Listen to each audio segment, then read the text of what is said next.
Hey, it's Florian. Welcome to the third single strategy video from OTI instructor Gregg. In the first video, Gregg explained that winning tennis matches is all about playing percentage tennis, and he also showed you with data that that's exactly what the best players in the world do.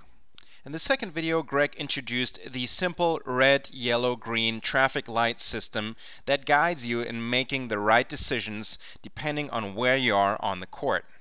We also took a closer look at the red zone and the kinds of mistakes that players typically make from the red zone. If you haven't watched those two videos yet, please watch those first because these videos do build upon each other. Now we need to go to the court and show you how to practice making the right decisions from the red zone, and we're going to focus specifically on the defensive area of the red zone because that's where players make the most mistakes. So here's Gregg. It's one thing being able to understand these tactics in the classroom, and it's another thing going out and executing it. Now, just like you may have technical flaws or habits in your game, it's hard to break those habits. So in tactics, you also got to break old habits if you are making some tactical errors. So it's so important that you go and work on these drills, work on these situations, so when you find yourself in certain positions in a match, you've trained it, and it's almost an automatic switch. When the ball lands here, I'm positioned in this position, and based on that position, this is my target. You don't second guess it, you just go for the target. Now, the footwork for playing a defensive ball from the defensive area of the red zone. So if the ball lands in this area over here, it's like this quarter circle, then you're going to have to go back. And how you go back is you want to take crossover steps. You want to cross over going back. Now, if the ball's up high, you want to load up on your back leg, and you're going to play off that back leg. The key here is you want your body weight going upwards. A lot of people make the mistake where they fall backwards, they end up missing the shot. So you want to cross over, you want to drive up, see how this leg comes up, and then you're going to fall, and then you can recover back to this position, your recovery position. Let's take a look at it again. So the ball's in that quarter circle there, that corner, you cross over, you load up. If the ball's up high, you drive up on this leg, this left leg goes up, and then you land and you recover back to this position.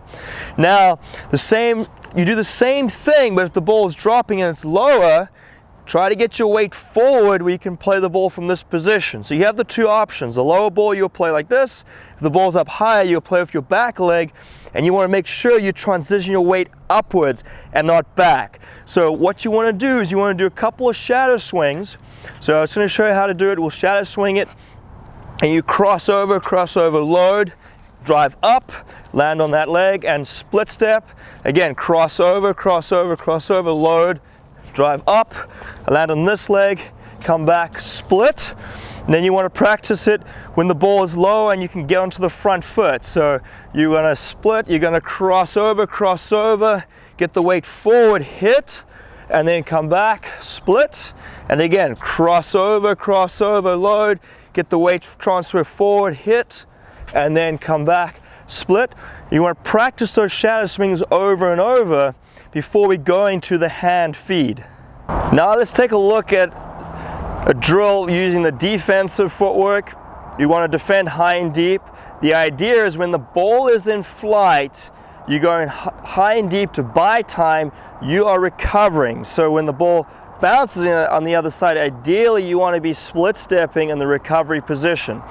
So Nadim's going to start with shadow swings. So he's going to take crossover steps going back. He's going to load on that back leg. He's driving upwards, not backwards, crossing over. If he does have time, he can get back and then transfer the weight forward if that happens. Now let's take a look at, with this in action, we're going to start with a hand toss first. So I'm going to try to toss the ball to that outer corner right there where he's forced to move diagonally back. But now we have a defensive, we have a target and area. So he's in defensive area, he's going high and deep cross court to zone 3. So here we go, I'm tossing the ball over here. And he's working on recovering, make sure he's here when the ball's bouncing. So we're going to toss it a little bit tougher here. And he wants to get back quickly. And again, I'm going to take diagonal steps, crossover steps going back, high and deep. One point to highlight when you do this drill, if I'm feeding the ball with a hand toss, very often I may feed the ball long. It's going to be out, so that way I'm actually pushing the student where they can feel that they have to go back. All right, so I'm going to feed it where the ball is actually going to land close to the line and even land out. Don't pay attention to that part. The whole idea is you want to get the feel of being pushed back, crossing over, loading up on the back leg. So let's take a look over here. So now the feet is actually pushing Nadim back and forcing him to do this. This is a little more difficult to show the hand toss, so hence why the ball may go out, but ideally we want to get him to work on that footwork. Now we're going to put this together in a feeding drill. Now the first progression, all I'm going to do is feed deep balls to Nadim, where he's either got to play a defensive shot or neutral shot, high and deep cross court. Now I am positioned right here to give him more of a true angle. So when he's playing the point, this is going to represent an angle. If I stood over here, this wouldn't really represent how he would play. How you play is how you want to train. Okay, I'm going to feed him. Going to push him back there, he's high and deep.